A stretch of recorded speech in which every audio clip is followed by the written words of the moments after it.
तत्सवितुर्वरेण्यं भर्गो देवस्य धीमहि धियो यो नः प्रचोदयात्। ॐ भूर्भुवस्सुः तत्सवितुर्वरेण्यं भर्गो देवस्य धीमहि धियो यो नः प्रचोदयात्। आप सबका श्री कृष्ण संकीर्तन धाम में हार्दिक स्वागत है। आज हम सुबह प्रातःकाल की कर्मकांड पूजा शुरू करते हैं। ओम दीपकरोतु कल्याणम आरोग्यम सुख संपदाम मम शत्रु विनाशाय दीपज्योतिर्नमस्तुते दीपज्योतिर्नमस्तुते।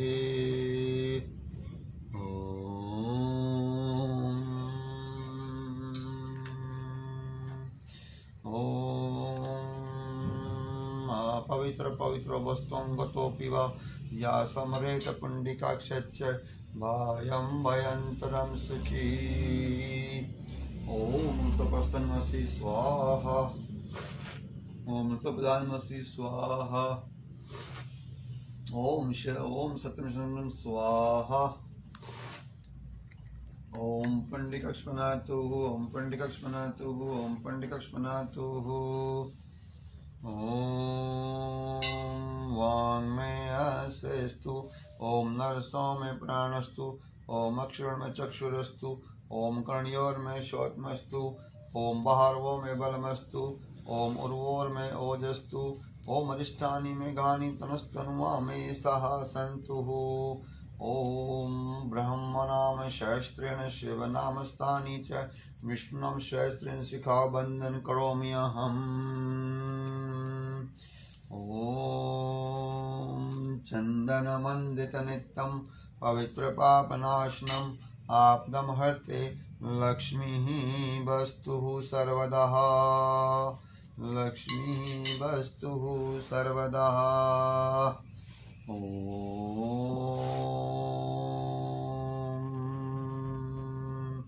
ओम स्वस्ति निन्द्रोदृश्वा स्वस्ति न पूषा विश्वदेवा स्वस्ति नस्ताक्षरो अरिष्णेमि स्वस्ति बृहस्पति। ओम पय पृथ्व्यां प ओदिषु पयो दिव्यन्तरिक्ष पैदा पस्पति वर्धिसस्यन्दमम। ओम विष्णुर्मश विष्णु सन्पत्रस्व विष्णु शरीरस्व विष्णु ध्रुवसी वैष्णव विष्णुत्वा। ओम अग्निदेवता वातो देवता सूर्यदेवता तृण देवता वसुव देवता रुद्रदेवता बृहस्पति देवता इंद्र देवता वरुण देवता। ओम दव शांति अंतरिक्षं शांति पृथ्वी शांति रपाय शांति रोजदाय शांति वनस्पताय शांति विश्वदेव शांति ब्रह्म शांति सर्वं शांतिरेव शांति समा शांतिरेधि। ओम विश्वानि देव सतदुरितानि प्रासुव यद् भदन्त्रासो ओमेतं तेव सवितं पूजं प्राहु बृहस्पतिर्वणते नित्यं पूजं पतितं मम। ओम मनोजुतुजस्तमजस्य बृहस्पति पूजनि मंत्र पूजन स्मृदातु विश्वदेवस्य हेमन्ताम प्रतिष्ठे सप्रतिष्ठा नाम पूजयतेन पूजनि जन्ते सर्वे प्रतिष्ठितं भावति।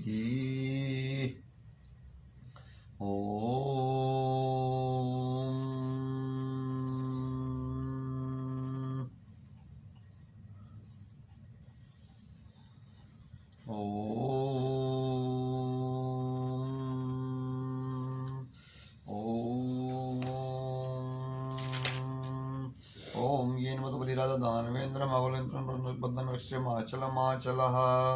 ओम गंगे च यमुने च गोदावरी नर्मदा सिंधु कावेरी जले अस्मिन् सन्निधौ कुरुः। ओम गंगाभ्यो नमः। ओम चन्दनमण्डितनित्यं पवित्रपापनाशनम् आपदं हर्ते लक्ष्मीः वस्तुः सर्वदा लक्ष्मी वस्तुः सर्वदा।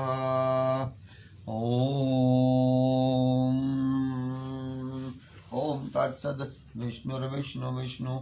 ओम नमः परमात्मने श्री पुराण पुरुषोत्तमाय श्री हेमदत्त प्रारे श्री सवेत वाराहे कल्पे वैवस्वत मनमंत्रे अष्टाविंशतितमे कलियुगे प्रथम चरणे अमेरिकादीपे तुलर्मण स्थाने प्राप्ति काम सदृतम वर्तमान कली संवत्सर 5122 चैतमास शुक्ल पक्ष तिथि नवमी दिने बुधवार नाम सत्यनिवास वशिष्ठ गोत्र मित्र भक्त गण सहित सकल पापक्ष पूरत सकल मंगल प्राप्त सर्वनिष्ठ निवारणार्थ सर्वत्र हर्ष विजय द्विपद चतुष्पद सर्व मनोर्थ मनोर्थानुरूपा युक्ति शोभ धन धान्य पुत्र पुत्रादि वृत्तम गणपति आदि पंचलोक पालनम नवगर्दि देवता आदि देवता प्रतिदेवता नानिंद्रादि 10 तिक्लनम इष्ट देवता कुल देवता सहित नम नेशमपि देवानम वाहन पूरक पूजन करिष्ये अक्षम जलम दीपम समर्पयामि।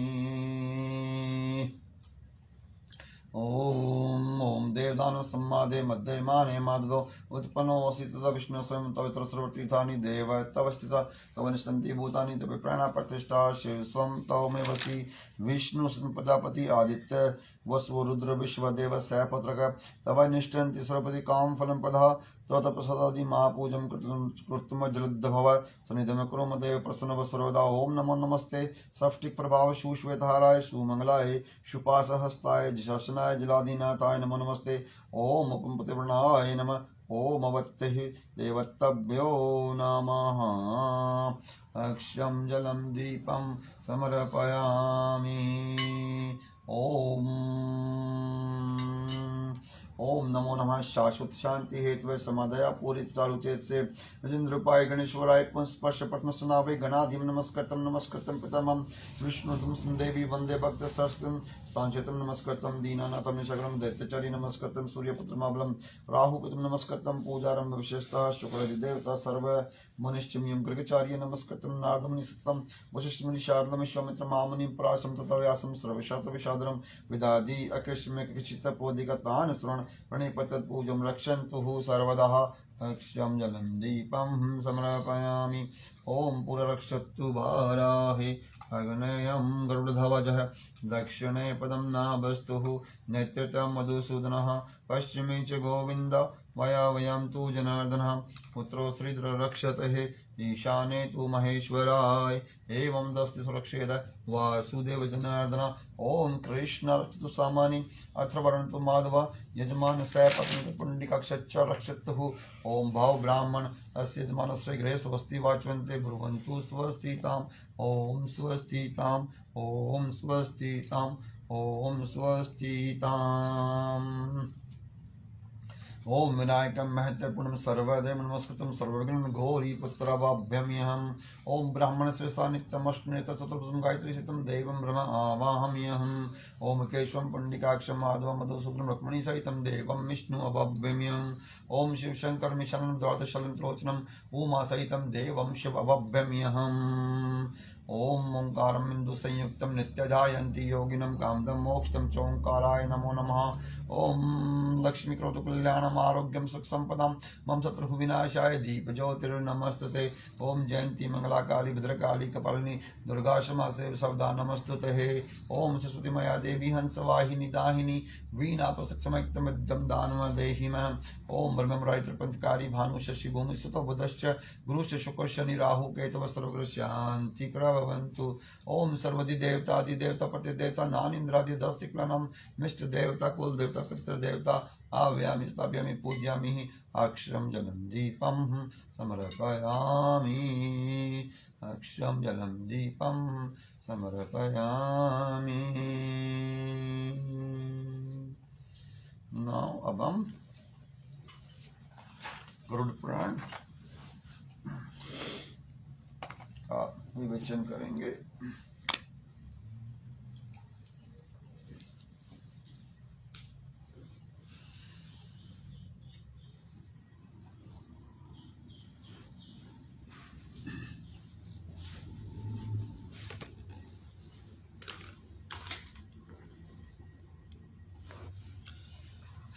आप सबको रामनवमी की बहुत बहुत बधाई हो।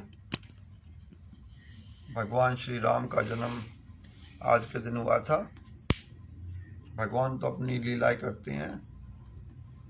अच्छा, भगवान तो अपनी लीलाएं करते हैं। जब जब संसार में अधर्म बढ़ता है, धर्म का संगार होता है, तब तब भगवान किसी न किसी रूप में अवतरित होते हैं और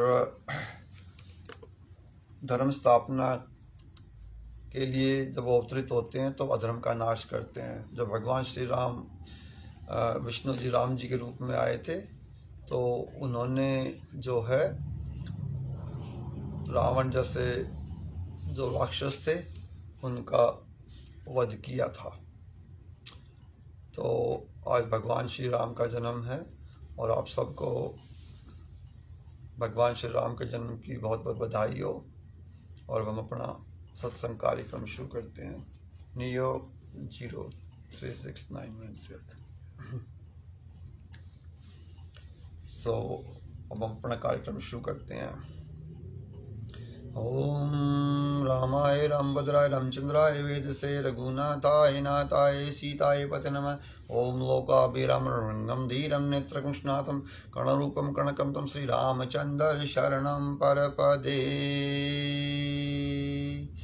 तो भगवान के भक्तों, हमने कल जो है उसका वर्णन किया था कि दान के जो 8 शिष्टाचार हैं, गृहस्थ के लिए जो 8 प्रकार के नियम हैं, जैसे भगवान प्राप्ति के लिए अष्टांग योग का सहारा लिया जाता है, इसी प्रकार से गृहस्थ जो मनुष्य हैं उनके भी 8 नियम हैं। तो उस नियम के बारे में हमने कल भी इसके बारे में विस्तार से चर्चा की थी और इसके बारे में अभी भी हम उसकी चर्चा करेंगे जो है कुछ क्षणों में। तो उसमें सबसे पहली बात क्या है कि हमारा जो गरुड़ पुराण है वो सभी पुराणों का सार है, अर्थात उसके अंदर भगवान विष्णु ने जो गरुड़ को जो कथा सुनाई थी कि हमें किस कार्य के करने से किस योनि में जन्म मिलता है, किस कार्य के करने से हम नरक में जाते हैं और किस कर्म के करने से हम लोगों को स्वर्ग की प्राप्ति होती है। तो इसके बारे में उसका बड़ा अच्छा वर्णन किया है।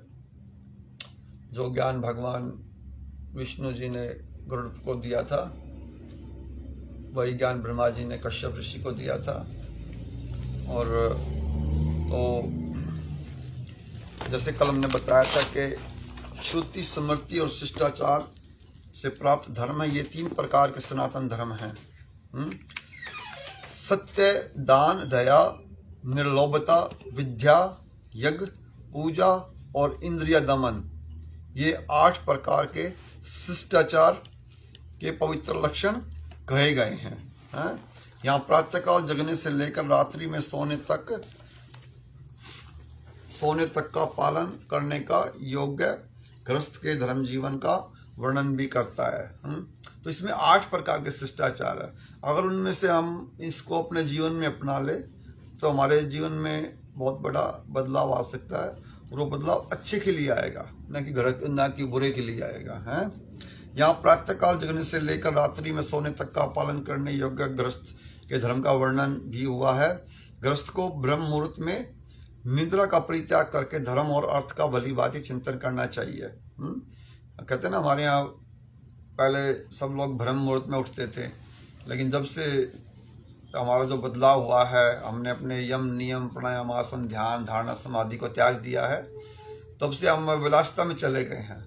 उसमें हमें सुख कम मिलता है और दुख बहुत ही ज़्यादा मिलता है। ये चीज़ का एहसास आप लोगों को हो चुका होगा जो है।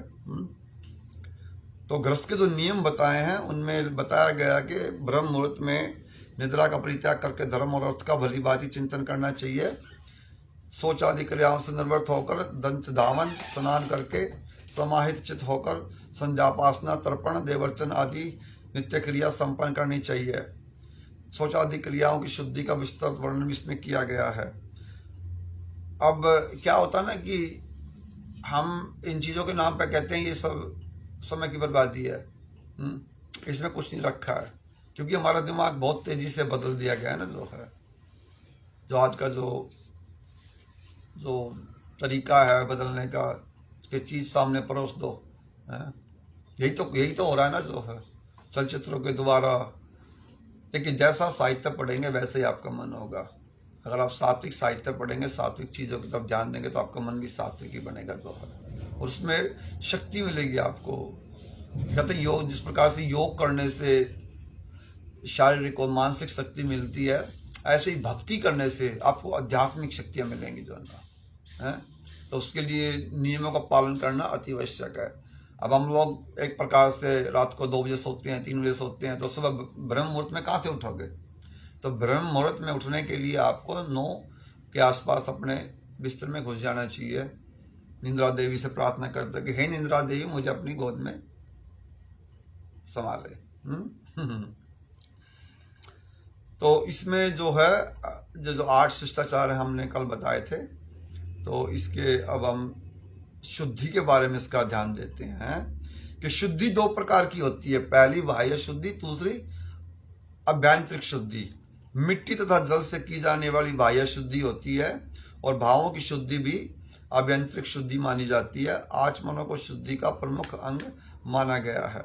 हम उसी पे वापस आ रहे हैं। अब कितने बड़े बड़े केंद्र खुल गए हैं भारत देश के अंदर, जब वो मिट्टी से आपको स्नान कराते हैं, मिट्टी में आपको दबाते हैं ताकि आपके शरीर से रोग निकल जाए हैं। और बाहरी शुद्धि के लिए क्या करते हैं कि जल से स्नान किया जाता है। ओम गंगे च यमुने च गोदावरी नर्मदा सिंधु कावेरी जलेस्मिन् सन्निधिं कुरु हैं कि अपने मानसिक रूप से सभी 9 नदियों के जल से स्नान किया जाता है।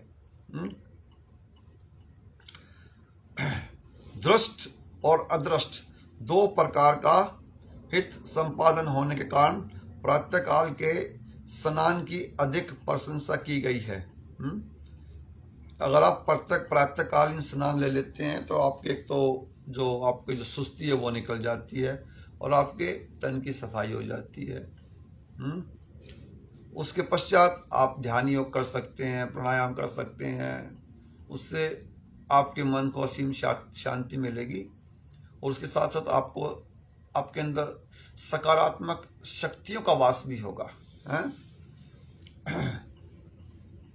दृष्ट और दृष्ट 2 प्रकार का हित संपादन होने के कारण प्रातःकाल के स्नान की अत्यधिक प्रशंसा की गई है। शरीर अत्यंत मलिन है, उसमें स्थित 9 छिद्रों से सदैव मल निकलता रहता है। क्या आप लोगों को पता था इसके बारे में? शायद नहीं पता होगा, मेरे ख्याल में सबको तो कुछ पता होगा कि हमारे शरीर में 9 छिद्र हैं। उन छिद्रों में से सदैव हमेशा मल निकलता रहता है। अतः प्रातःकाल का स्नान शरीर की शुद्धि हेतु मन को प्रसन्न रखने वाला तथा रूप और सौभाग्य की प्राप्ति करने वाला होता है। तो इसलिए बताया गया है कि सुबह का स्नान सबसे महत्वपूर्ण क्यों होता है, उससे हमारे शरीर की शुद्धि होती है। तो कहते हैं ना कि ये तो एक प्रकार का ज्ञान है, इसको जीवन में अपनाओगे तो रात को जल्दी सोने की तैयारी करोगे तो सुबह ब्रह्म मुहूर्त में उठ पाओगे। और ब्रह्म मुहूर्त का अर्थ है कि उस समय देवी देवताओं का जो उनकी जो सकारात्मक शक्तियां हैं वो ब्रह्मांड के अंदर बहुत ज़्यादा होती हैं। जो दिन निकलता है तो उन शक्तियों का धीरे धीरे समापन होना शुरू हो जाता है। अतः प्रातःकाल का स्नान शरीर की शुद्धि हेतु मन को प्रसन्न रखने वाला तथा रूप और सौभाग्य की वृद्धि करने वाला है। यह शोक और दुख का विनाशक है। जो लोग प्रातः स्नान नहीं करते उनका मन शोक और दुख में डूबा रहता है। कहते ना आप उठ के बैठ जाते हैं, क्या होगा क्या नहीं होगा, कैसे करना है क्या करना है। सबसे पहले उठ के अपना स्नान कीजिए, फिर अपना नित्य क्रियाएं कीजिए, फिर भगवान के नाम से दिन शुरू कीजिए। देखिए आपके सभी काम किस प्रकार से पूरे होते हैं। और मन को संतुष्टि मिलती है। संतुष्टि का अर्थ है जितना है उसमें जितना है उतने में खुश रहो और के लिए प्रयास करते रहो। यह शोक और दुख का विनाशक है। गंगा स्नान की विशेष महिमा है। गंगा स्नान से सर्वविध पापों का नाश होता है। कहते हैं ना, हम लोग कहते हैं ना भाई गंगा जी नहाया हो हैं, क्योंकि गंगा जी में हम लोगों ने जो पाप किए होते हैं, जो हम पाप करते हैं रोज, उन पापों से हमारी मुक्ति हो जाती है। ये तो सच है कि हम लोग पाप तो दिन प्रतिदिन करते रहते हैं। कोई कहता है मैं आज के समय में पाप नहीं करता, बहुत मुश्किल है। या तो आप पूर्ण रूप से सन्यासी हो, या तो आपसे पूर्ण रूप से अपने आप को भगवान को समर्पित कर दिया है। क्योंकि आज के समय में माया का बहुत ज़्यादा प्रभाव है? माया किस रूप में आती है? लालच के रूप में, अहंकार के रूप में, डर के रूप में। ये मुख्य कारण है। तो इसके पश्चात पुराणों में बताया, शास्त्रों में 3 करोड़ मंदेह नामक राक्षस माने गए हैं। शास्त्रों के मुताबिक 3 करोड़ मंदेह नामक राक्षस माने गए हैं। ये दुरात्मा राक्षस सदैव प्रत्यय काल उदित हो रहे सूर्य देवताओं को खा जाने की इच्छा रखते हैं। वो इच्छा क्यों रखते हैं? क्योंकि जब संसार में अंधकार होगा तो इनकी शक्ति बढ़ जाती है? तो इसलिए जो 3 करोड़ मंदेह नामक राक्षस, उनकी अलग अलग योनियां हैं, ये प्रातः जब सूर्य उदय होता है तो इनकी इच्छा क्या होती है कि हम सूर्य को खा जाएं, अर्थात निगल ले, ताकि संसार में अंधकार हो जाए। अंधकार का अर्थ है राक्षस प्रवृत्ति लोगों का उसमें निवास करना और उसको वो अपने अधिकार में कर ले। अत सूर्य उदय से पूर्व स्नान करके संध्यापसन कर्म नहीं करना सूर्य देव का ही घातक है। देखिए कितना इसमें अच्छा वर्णन किया गया है। अत सूर्योदय से पूर्व स्नान करके संध्यापसन कर्म नहीं करना सूर्य देव का ही घातक है। इसलिए सूर्य देव की सुबह सुबह हम लोग पूजा करते हैं। ओम सूर्य देवाय नमः। ओम आदिदेव नमस्तेपम प्रसिद्धम भास्कर दिवाकर नमस्तेपम प्रभाकर नमस्ते। तब स्नान के पश्चात सूर्य को जल अर्पण करना, सूर्य से प्रार्थना करना कि जैसी शक्ति तुम्हारे पास हमें भी ऐसी शक्ति आप प्रदान कीजिए। देखिए जिस प्रकार ब्रह्मांड के अंदर सूर्य पूरे ब्रह्मांड को प्रकाशित करता है, उसी प्रकार से हमारे शरीर के अंदर आत्मा है, वो उस पूरे सिस्टम को ही, अर्थात जो आध्यात्मिक ज्ञान है उसको हमारे अंदर रखती है, जो हमें कर्म करने के लिए प्रेरित करता है। जो लोग यथाविधि स्नान कर यथाधिकार संध्यापासन करते हैं, वे मंत्र से पवित्र किए गए अनल रूपी अर्घ अर्थात जल से उन मंदेह नामक राक्षसों को जला देते हैं। कि जो राक्षस सूर्य देव को खाने की इच्छा रखते हैं, अगर हम यथाविधि पूर्वक स्नान करके यथाधिकार संध्यापासन करते हैं, वे मंत्र से पवित्र किए गए अनल रूपी अर्घ, जो जल हम जल देते हैं ना, जल अर्पण करते हैं ना, जो है, तो उन मंत्रों की में इतनी शक्ति होती है कि उन्हीं जो 3 करोड़ रोज जो राक्षस पैदा होते हैं वो उनको भस्म कर देते हैं। ये मंत्र से पवित्र किए जाने अनल रूपी अर्घ अर्थात जल से उन मंदेह नामक राक्षसों को जला देते हैं। दिन और रात का जो संधि काल है वही संध्या काल, एक संध्या का इस जो संध्या काल जो 48 मिनट का होता है, यह संध्या काल सूर्योदय से पूर्व 2 घड़ी पर्यंत रहता है। जो उपासक प्रातःकाल नित्य गायत्री मंत्र का जप करता है वह कमल पत्र की भांति पाप से संगलित नहीं होता है। इसलिए गायत्री मंत्र का बहुत विशेष महत्व बतलाया गया है। देखिए अगर आपके मन में करने की इच्छा है ना, ये सभी चीजें संभव हैं, तो अपनी इच्छा को जागृत कीजिए। जिस प्रकार भगवान श्री कृष्ण ने अर्जुन से कहा था, हे अर्जुन, पाप रूपी राक्षस तेरे सामने खड़े हुए हैं, तू एक योद्धा है, एक क्षत्रिय है, इनका विनाश करना ही तेरा मुख्य लक्ष्य होना चाहिए, क्योंकि यही जो राक्षस मनुष्य लोग हैं यही धर्म के घातक हैं। तो एक क्षत्रिय होने के नाते तेरा जो कर्तव्य बनता है वो ये बनता है कि तू इन सब का संहार कर। किसके लिए? धर्म की रक्षा के लिए, देश की रक्षा के लिए, प्रजा की रक्षा के लिए, वरना वो राक्षस प्रजा को बहुत प्रताड़ित करेंगे और उसका सारा पाप तुझे लगेगा, क्योंकि क्षत्रिय होने के नाते तेरा ये मुख्य धर्म है यही तेरा कर्म, यही तेरा धर्म है? गायत्री मंत्र के द्वारा करता है तो वह कमल पत्र की भांति पाप से संलिप्त नहीं होता।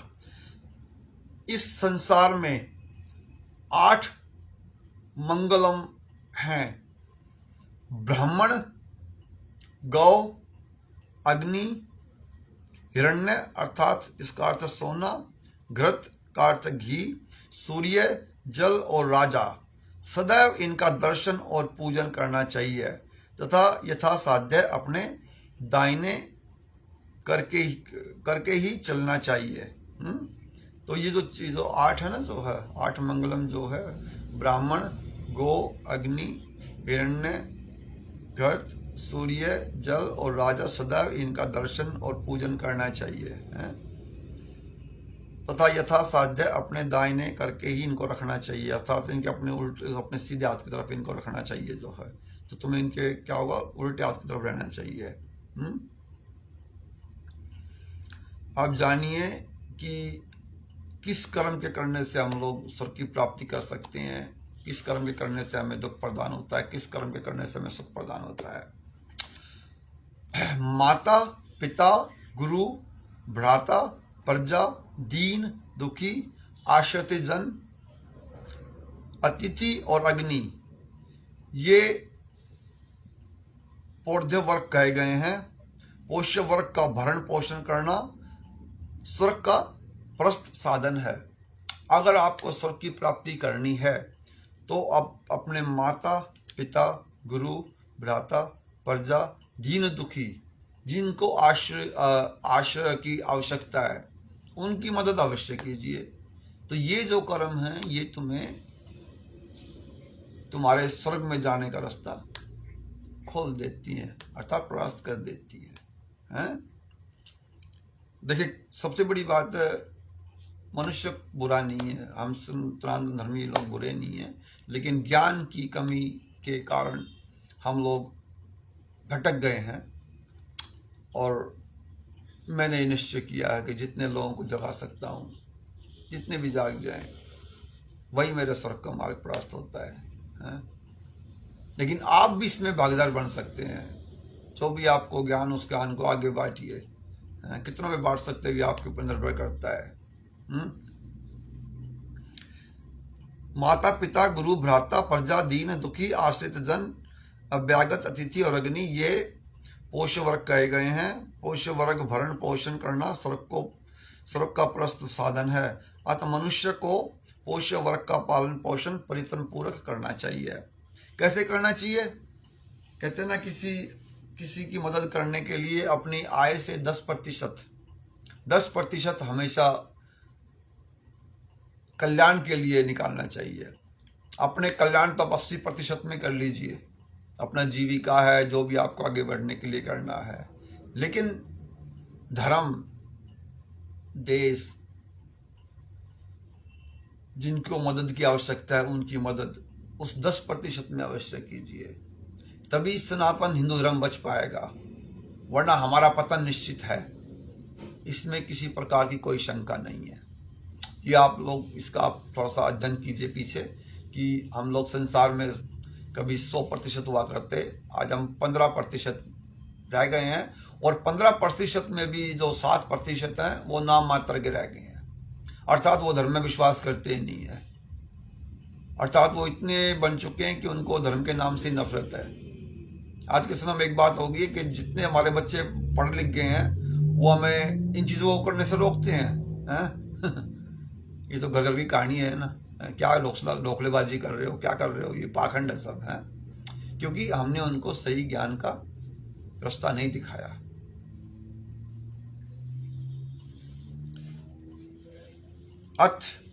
तो मनुष्य को पोष्य वर्ग पालन पोषण प्रीतन पूर्वक करना चाहिए। इस संसार में उसी व्यक्ति का जीवन श्रेष्ठ है जो बहुतों के जीव का साधक बनता है। उस व्यक्ति का जीवन सबसे श्रेष्ठ है जो औरों के काम आता है, अर्थात जो औरों की मदद करता है।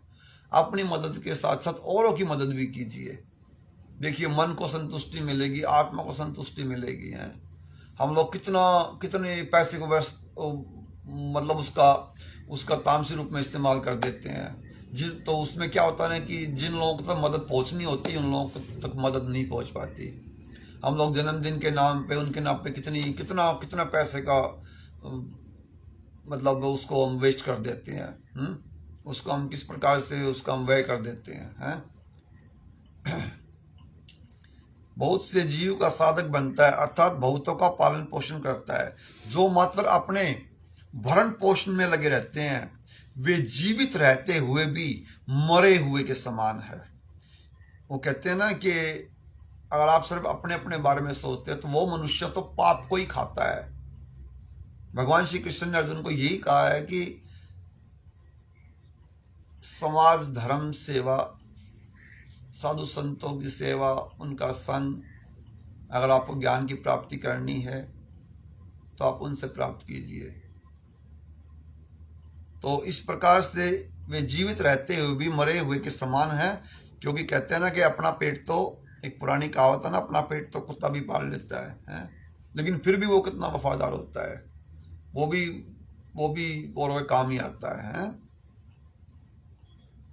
अब हम समझते हैं व्यवहार में अर्थ का अधिक महत्व है। अर्थ उन्हें ही कहते हैं जो हमारे सभी कार्यों की संपन्नता में अनिवार्य रूप से उपयोगी होते हैं। ये जो गरुड़ पुराण है ये तो ज्ञान का अथाह सागर है, जो भगवान विष्णु जी के मुख से निकला हुआ है। इसमें से आप अपने जीवन के अंदर कुछ प्रतिशत भी धारण कर लोगे ना, मैं कहता हूँ कि आपके अच्छे अच्छे बड़े बड़े कठिन कठिन कार्य संपन्न हो जाएंगे। अब व्यवहार में अर्थ का अत्यधिक महत्व है। अर्थ उन्हें ही कहते हैं जो हमारे सभी कार्यों की संपन्नता में अनिवार्य रूप से उपयोगी होते हैं। अब वो क्या क्या है इसमें देखिए। इसी दृष्टि से सभी रत्नों की निधि कौन है? पृथ्वी, धान्य, पशु, स्त्रियां आदि अर्थ माने जाते हैं। अर्थात ये सभी हमारे जीवन में, जैसे नारी के लिए पुरुष और पुरुष के लिए नारी, उन सब की बड़ी उपयोगिता है। सभी रत्नों की निधि कौन है? पृथ्वी माँ है। इसलिए हम कहते हैं ना कि माता पृथ्वी को हमें सुबह जब उठे तो क्षमा करते हुए, उनके चरण स्पर्श करते हुए हम लोगों को समय याचना करते हैं कि हे माता, हम तुम्हारे ऊपर अपने पग रख रहे हैं, हमें क्षमा करना। तो इसलिए सबसे महत्वपूर्ण जो इसमें योग है वो माँ पृथ्वी का है। उसके पश्चात धान्य, उसके ऊपर जो धान्य उगता है जिसको हम फसलें बोलते हैं, गेहूँ, चना, कितने प्रकार की होती हैं, क्योंकि वो हमारे जीवन में महत्वपूर्ण क्यों है, उसको खाकर ही तो हम लोग जीवित रहते हैं। उसके पश्चात फिर पशु को भी बहुत महत्व है। पहले पशुओं की पूजा होती थी, गाय की, भैंसों की, समय समय पर, लेकिन अब गाय भैंसी हम लोगों ने खुद ही खत्म कर दी, तो पूजा पाठ कहाँ से करेंगे? जाना तो मैं अपने जड़ों पे जाना पड़ेगा। जो सुख शांति तो आपको वहीं से मिलेगी। आज के जीवन में सुख के साथ साथ दुख ज्यादा है। इस तरह अर्थ का महत्व आप देखिए। पृथ्वी और पशु, फिर स्त्रियों का महत्व क्या है? क्योंकि वो आपके जीवन के अंदर गृहस्थ जीवन को चलाने में आपकी मदद करती हैं, संतान की उत्पत्ति। कहते हैं ना, पुरुष के बगैर नारी अधूरी है, नारी के बगैर पुरुष अधूरा है। लेकिन जब से फिलॉसफी आई है ना कि मैं ही सब कुछ हूँ, तब से हमारे परिवार बर्बाद होने लगे हैं, और हो ही रही हैं। हमने अपने रिश्ते नातों को खुद ही खराब कर दिया, एक दो संतान पैदा करके। लेकिन तब पछता है क्या होता है जब चिड़िया चुग जाए खेत। लेकिन फिर भी अपने आने वाली संतानों को अवश्य इसके बारे में ज्ञान दीजिए। लेकिन एक बात बहुत जरूरी है कि आप अपने बच्चों के लिए गुरु नहीं बन सकते, एक अच्छे गुरु नहीं बन सकते, आप एक अच्छे माता पिता बन सकते हैं। तो इसलिए उनको गुरुकुल की शिक्षा की अति आवश्यकता होती है। तो स्त्रीय आदि अर्थ माने जाते हैं। इस तरह अर्थ का महत्व होने पर भी उसे उपार्जन में संयम आवश्यक है। शास्त्र सम्मत विधि से अर्जित धन के लाभांश से सभी लोगों को पितृगण, देवगण तथा ब्राह्मणों की पूजा करनी चाहिए। ये संतुष्ट होकर धनोपार्जन में अज्ञानवश हुए दोष को निसंदेह शांत कर देते हैं। हम ब्राह्मणों की पूजा क्यों करते हैं, ब्राह्मणों से पूजा क्यों कराते हैं? क्योंकि अगर आपने जो धन अर्जित किया है वो अपने कुछ धन पाप से भी अर्जित किया है तो उसका आपको दोष नहीं लगेगा, अर्थात उसके जो दोष हैं वो भी शांत हो जाते हैं। तो इसमें जो मुख्य बताया गया कि व्यवहार में अर्थ का अधिक महत्व है। अर्थ उन्हें ही कहते हैं जो हमारे जीवन में उपयोगपूर्ण, जिनका हम इस्तेमाल कर सकते हैं। अब देखिए आगे, इसमें सबका वर्णन किया है कि ब्राह्मण का धर्म क्या है, क्षत्रिय का धर्म क्या है, वैश्य का धर्म क्या है, क्षत्रिय का धर्म अर्थात उनके कार्य क्या क्या, उनकी क्या क्या जिम्मेदारियां हैं।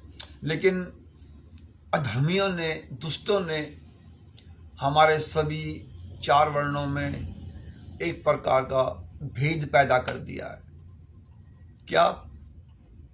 ब्राह्मण ऊंचा, क्षत्रिय नीचा, क्षत्रिय ऊंचा, शूद्र नीचा।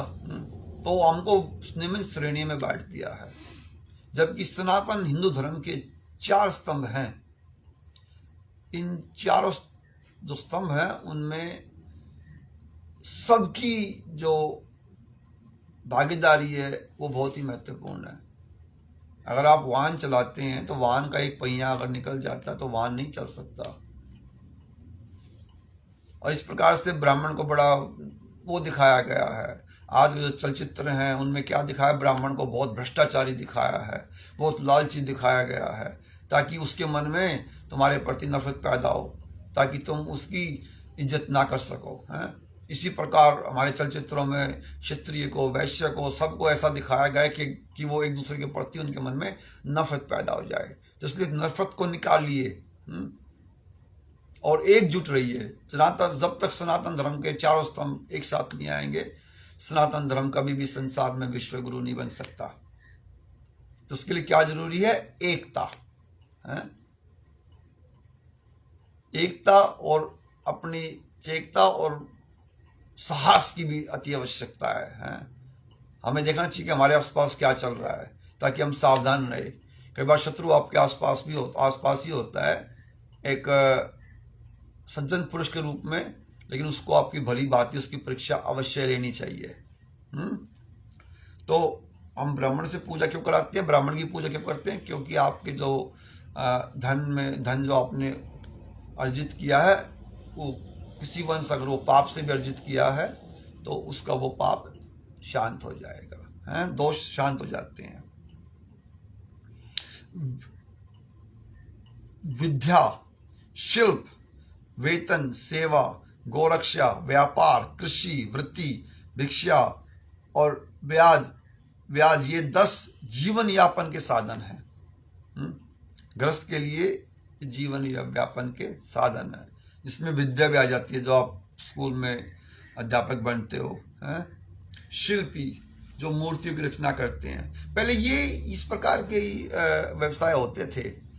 सेवा, गोरक्षा, व्यापार, कृषि, भिक्षा और ब्याज ये 10 जीवन यापन के साधन हैं।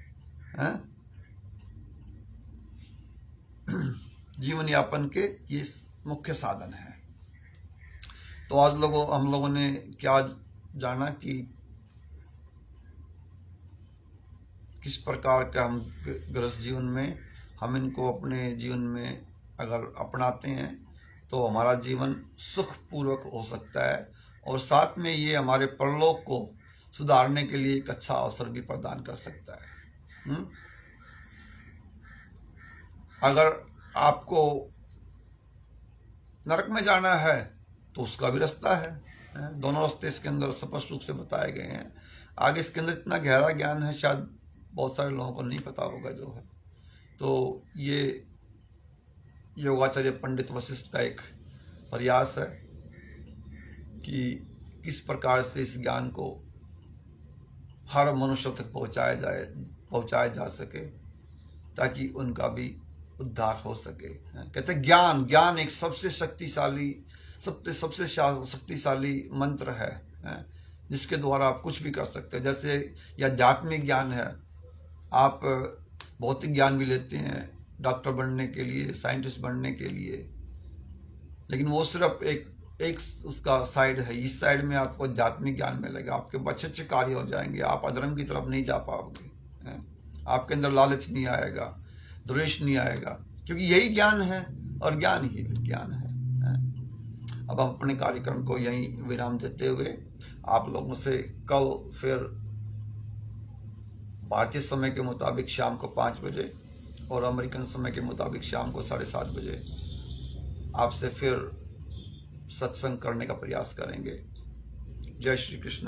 गोविंद गोविंद गोपाल गोपाल। अब हम भगवान विष्णु जी की उनके नरसिंह रूप में आरती करेंगे।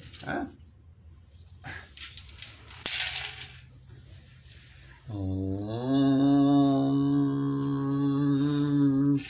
नरसिंह करोतु कल्याणम आरोग्यम सुखम पदाम मम शत्रु विनाशाय दीप ज्योतिर्नमस्तुते।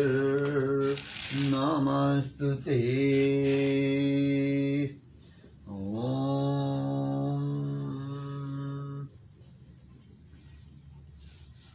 नमस्ते नरसिंहाय। नमस्ते नरसिंहाय।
सतगुरु की जय। ओम तमेव माता च पिता तमेव तमेव बंधु च सखा तमेव विद्या द्रविणं तमेव सर्वं मम देव देवा करवीरघोरं करुणावतारं संसारसारं भुजगेन्द्रहारं सदा वसन्तं हृदयरविन्दे भवं भवानी सहितं नमामि। ओम त्र्यंबकं यजामहे सुगन्धिं पुष्टिवर्धनम् उर्वारुकमिव बन्धनात् मृत्युर्मुक्षीयमामृतात्। ओम पापोऽहं पापकर्म हि पापात्मा पाप संभव त्राहि मां पुण्डिकाक्षं पापहरो हरि। बोलो विष्णु जी भगवान की जय, लक्ष्मी मात की जय, गणेश जी भगवान की जय, बाल रुकाना की जय, राधा कृष्ण भगवान की जय, सत्यनारायण भगवान की जय, भगवान श्री रामचंद्र की जय, लक्ष्मण भैया की जय, सीता मैया की जय, हनुमान जी भगवान की जय, नवग्रह देवता की जय, शिव जी भगवान की जय, गौरा मात की जय, ब्रह्मदेव की जय, सरस्वती मात की जय, और सभी देवी देवताओं की भी जय जय हो। हो। और भगवान के सामने झुकेंगे आशीर्वाद के लिए और क्षमा प्रार्थना के लिए। ओम मंत्रहीनम क्रियाहीनम भक्तिहीनम जनार्दनम यद्यपूजितं मया देवं परिपूर्णं तदस्तु मे। ओम गुरुर्ब्रह्मा गुरुर्विष्णु गुरुदेवो महेश्वराय गुरु साक्षात् परब्रह्म तस्मै श्री गुरुवे नमः। ओम दव शांति अंतर्गम शांति पृथ्वी शांति रपाय शांति रसदाय शांति वनस्पताय शांति विश्वदेव शांति सर्वं शांति रेव शांति समा शांति। ओम शांति। बोलो धर्म का उद्धार हो, अधर्म का नाश हो, धर्म का उद्धार हो, अधर्म का नाश हो, धर्म का उद्धार हो, अधर्म का नाश हो। जोर से बोलो सनातन हिंदू धर्म की जय, सनातन हिंदू धर्म की जय, सनातन हिंदू धर्म की जय। तो ये भगवान के भक्तों, हे सनातन धर्मी हिंदुओं, आप लोगों से हम विदा लेते हैं और आपसे कल शाम को 5 बजे भारतीय समय के मुताबिक और अमेरिकन समय के मुताबिक शाम को सुबह 7:30 बजे आपसे फिर आपसे मुलाकात होगी। जय श्री कृष्ण। गोविंद गोविंद गोपाल गोपाल।